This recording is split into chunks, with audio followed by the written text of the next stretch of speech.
जय श्री सीताराम जी की। स्वागत है आप सभी का हमारे YouTube channel Shri Ramcharitmanas with Diksha पर। जैसा कि आप सभी जानते हैं कि हमारे इस चैनल पर श्री रामचरितमानस की चौपाइयों का गान तथा उनके हिंदी अर्थों का वर्णन किया जाता है। उसी कड़ी में हमने अपनी पिछली वीडियो में जिस प्रसंग का वर्णन किया है उसमें जनक जी जानकी जी से मिलते हैं, उनके बीच जो संवाद होता है उसका वर्णन है। साथ ही साथ सुनैना जी और जनक जी के बीच भरत जी को लेकर जो भी संवाद होता है उसका भी उसमें वर्णन है। हमने अपनी पिछली वीडियो में जहाँ तक कथा का वर्णन किया है, आज उसी के आगे से कथा का वर्णन करेंगे। तो चलिए श्री सीताराम जी को नमस्कार करके आज का कथा वर्णन शुरू करते हैं। साथ ही साथ यदि आपको वीडियोस पसंद आ रही हो और आपको ये वीडियो पसंद आए तो वीडियो को लाइक कीजिए, अपने दोस्तों परिवार के साथ शेयर करना बिल्कुल न भूलें। साथ ही साथ अपने कमेंट को भी कमेंट सेक्शन में ज़रूर कीजिए। चलिए आज का कथा वर्णन शुरू करते हैं। राम भरत गुण गणत सप्रीति, निशि दंपति पलक संबीति। राज समाज प्रात जुग जागे, न्याय न्याय सुर पूजन लागे। गे नहाई गुर पहि रघुराई, बंद चरण बोले रुख पाई।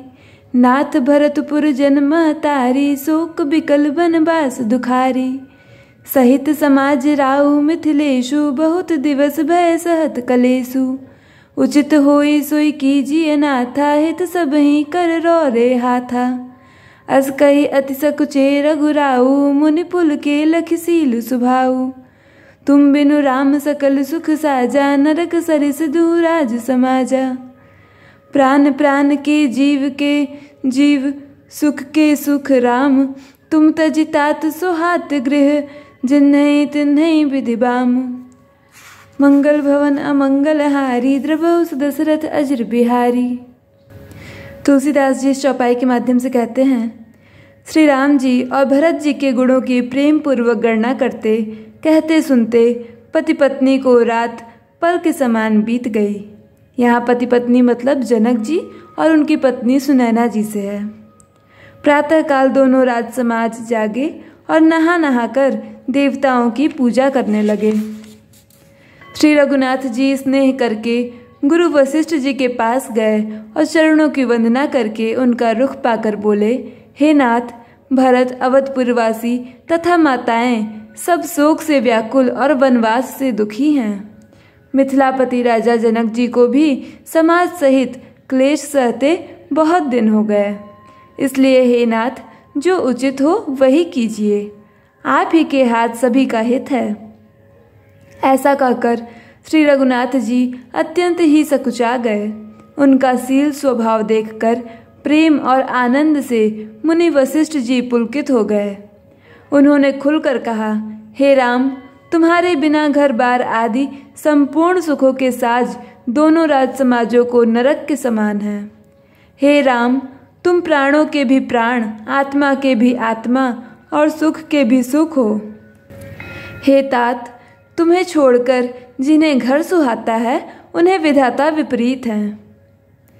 सो सुख करम धर्म जरि जाऊ, जहन राम पद पंकज भाऊ।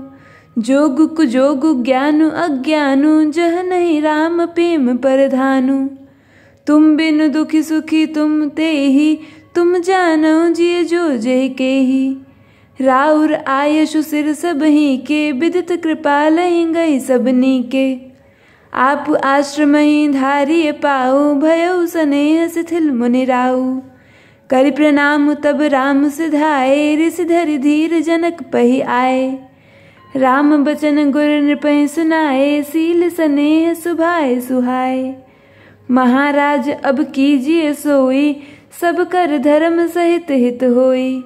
ज्ञान निधान सुजान सुचि, धर्म धीर नरपाल।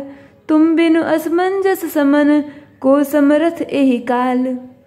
मंगल भवन अमंगल हारी, द्रवहु दशरथ अजर बिहारी। जहाँ श्री राम के चरण कमलों में प्रेम नहीं है, वह सुख कर्म और धर्म जल जाए। जिसमें श्री राम प्रेम की प्रधानता नहीं है, वह योग कुयोग है और वह ज्ञान अज्ञान है। तुम्हारे बिना ही सब दुखी हैं और जो सुखी हैं वे तुम्ही से सुखी हैं। जिस किसी के जी में जो कुछ है तुम सब जानते हो। आपकी आज्ञा सभी के सिर पर है। कृपालु आपको सभी की स्थिति अच्छी तरह मालूम है, अतः आप आश्रम को पधारिए। इतना कह मुनिराज स्नेह से शिथिल हो गए। तब श्री राम जी प्रणाम करके चले गए और ऋषि वशिष्ठ जी धीरज धरकर जनक जी के पास आए। गुरुजी ने श्री रामचंद्र जी के सील और स्नेह से युक्त स्वभाव से ही सुंदर वचन राजा जनक जी को सुनाए और कहा, हे महाराज, अब वही कीजिए जिसमें सबका धर्म सहित हित हो। हे राजन, तुम ज्ञान के भंडार, सुजान, पवित्र और धर्म में धीर हो। इस समय तुम्हारे बिना इस दुविधा को दूर करने में और कौन समर्थ है। सुनि मुनि बचन जनक अनुरागे, लखि गति ज्ञान बिरागु बिरागी। शिथिल स्नेह गुणत मन माहि, आए यहाँ किन भल नाही। राम ही राय कहेउ बन जाना, किन आप प्रिय प्रेम प्रवाना। हम अब बनते बनहि पठाई, प्रमुदित फिर अब विवेक बढ़ाई। तापस मुनि मही सुर सुनि देखी, भय प्रेम बस बिकल विशेषी। समौ समुझी धरि धीरज राजा, चले भरत पै सहित समाजा। भरत आई आगे भय लीन्हे, अवसर सरिस सुआसन दीने। तात भरत कहते रहु तिराऊ, तुम्हें विदित रघुबीर सुभाऊ। राम सत्य व्रत धर्म रत, सब कर सीलु सनेहु। संकट सहत सकोच बस, कहिए जो आयशु देहु। मंगल भवन अमंगल हारी, द्रबहु दशरथ अजर बिहारी। मुनि वशिष्ठ जी के वचन सुनकर जनक जी प्रेम में मग्न हो गए। उनकी दशा देखकर ज्ञान और वैराग्य को भी वैराग्य हो गया, अर्थात उनके ज्ञान वैराग्य छूट से गए। वे प्रेम से शिथिल हो गए और मन में विचार करने लगे कि हम यहाँ आए हैं, यह अच्छा नहीं किया। राजा दशरथ जी ने श्री रामचंद्र जी को वन जाने के लिए कहा और स्वयं अपने प्रिय के प्रेम को प्रमाणित सच्चा कर दिया। प्रिय वियोग में प्राण त्याग दिए, परंतु हम अब इन्हें वन से और गहन वन को भेजकर अपने विवेक की बड़ाई में आनंदित होते हुए लौटेंगे कि हमें जरा भी मोह नहीं है। हम श्री रामचंद्र जी को वन में छोड़कर चले आए, दशरथ जी की तरह मरे नहीं। तपस्वी मुनि और ब्राह्मण यह सब सुन और देखकर प्रेमवश बहुत ही व्याकुल हो गए। समय का विचार करके राजा जनक जी धीरज धरकर समाज सहित भरत जी के पास चले। भरत जी ने आकर उन्हें आगे होकर लिया, सामने आकर उनका स्वागत किया और समय अनुकूल अच्छे आसन दिए। तिरहुत राज जनक जी कहने लगे, हे तात भरत, तुमको श्री राम का स्वभाव मालूम ही है, इसलिए श्री रामचंद्र जी सत्यव्रती और धर्मपरायण हैं, सबका सील और स्नेह रखने वाले हैं, इसीलिए वे संकोचवश संकट सह रहे हैं। अब तुम जो आज्ञा दो वह उनसे कही जाए। सुनितन पुलक नयन भरी बारी, बोले भरत धीर धरि भारी। प्रभु प्रिय पूज्य पिता सम आपू, कुल गुरु समिहित माय न बापू। कौशिकादि मुनि सचिव समाजु, ज्ञान अम्बु निधि आपुन आजू। शिशु सेवक आयश अनुगामी, जानि मोहि सिख दीहि स्वामी। एहि समाज थल बूझब राउर, मौन मलिन मैं बोलब बाउर। छोटे बदन कहूँ बड़ी बाता, क्षमब तात लखि बाम विधाता। आगम निगम प्रसिद्ध पुराना, सेवा धर्म कठिन जगु जाना। स्वामी धर्म स्वार्थ विरोधु, बैरु अंध प्रेम ही न प्रबोधु। राखी राम रुख धर्म व्रतु, पराधीन मोहि जानी। सबके सम्मत सर्वहित, करिय प्रेम पहचानी। मंगल भवन अमंगल हारी, द्रबहु दशरथ अजर बिहारी। भरत जी यह सुनकर पुलकित शरीर हो, नेत्रों में जल भरकर बड़ा भारी धीरज धरकर बोले, हे प्रभु, आप हमारे पिता के समान प्रिय और पूज्य हैं और कुलगुरु श्री वशिष्ठ जी के समान हितैषी तुम माता पिता भी नहीं हैं। विश्वामित्र जी आदि मुनियों और मंत्रियों का समाज है और आज के दिन ज्ञान के समुद्र आप भी उपस्थित हैं। हे स्वामी, मुझे अपना बच्चा, सेवक और आज्ञानुसार चलने वाला समझकर शिक्षा दीजिए। इस समाज और पूर्ण स्थल में आप जैसे ज्ञानी और पूज्य का पूछना, इस पर यदि मैं मौन रहता हूँ तो मलिन समझा जाऊंगा और बोलना पागलपन होगा। तथापि मैं छोटे मुंह बड़ी बात कहता हूँ। हे तात, विधाता को प्रतिकूल जानकर क्षमा कीजिएगा। वेद शास्त्र और पुराणों में प्रसिद्ध है और जगत जानता है कि सेवा धर्म बड़ा कठिन है। स्वामी धर्म में अर्थात स्वामी के प्रति कर्तव्य पालन में और स्वार्थ में विरोध है। दोनों एक साथ नहीं निभ सकते। वैर अंधा होता है और प्रेम को ज्ञान नहीं रहता। मैं स्वार्थवश कहूँगा या प्रेमवश, दोनों में ही भूल होने का भय है।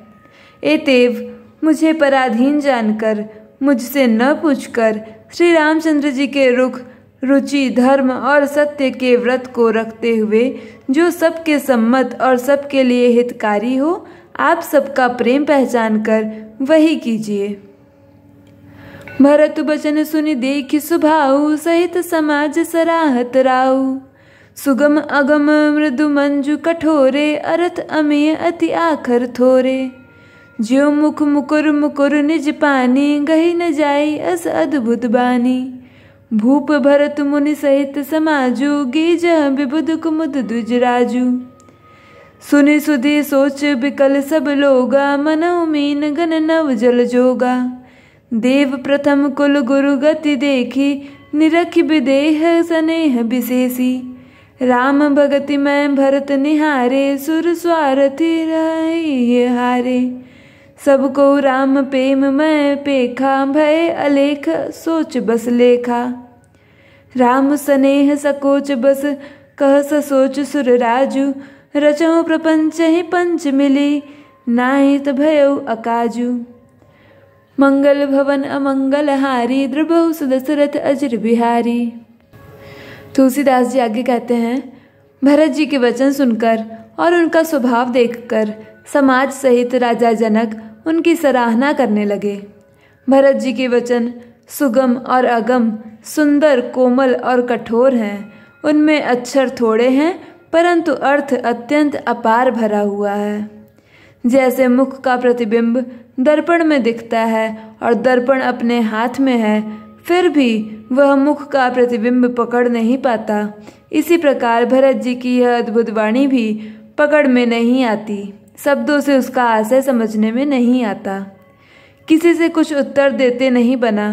तब राजा जनक जी, भरत जी तथा मुनि वशिष्ठ जी समाज के साथ वहां गए जहां देवता रूपी कुमुदों के खिलने वाले, सुख देने वाले चंद्रमा श्री रामचंद्र जी थे। यह समाचार सुनकर सब लोग सोच से व्याकुल हो गए, जैसे नए पहली वर्षा के जल के संयोग से मछलियां व्याकुल होती हैं। देवताओं ने पहले कुल गुरु वशिष्ठ जी की प्रेम विह्वल दशा देखी, फिर विदेह जी के विशेष स्नेह को देखा और तब श्री राम भक्ति से ओतप्रोत भरत जी को देखा। इन सब को देखकर स्वार्थी देवता घबराकर हृदय में हार मान गए, निराश हो गए। उन्होंने सब किसी को श्री राम प्रेम में सराबोर देखा। इससे देवता इतने सोच के वश हो गए कि जिसका कोई हिसाब नहीं। देवराज इंद्र सोच में भरकर कहने लगे कि श्री रामचंद्र जी तो स्नेह और संकोच के वश में हैं, इसलिए सब लोग मिलकर कुछ प्रपंच रचो, नहीं तो काम बिगड़ा ही समझो। आज के इस वीडियो में बस इतना ही। आगे इंद्र देव देवताओं से और क्या क्या करने को कहते हैं वो सब हम आगे की वीडियो में जानेंगे। आप सभी का अंत तक वीडियो देखने के लिए बहुत बहुत धन्यवाद।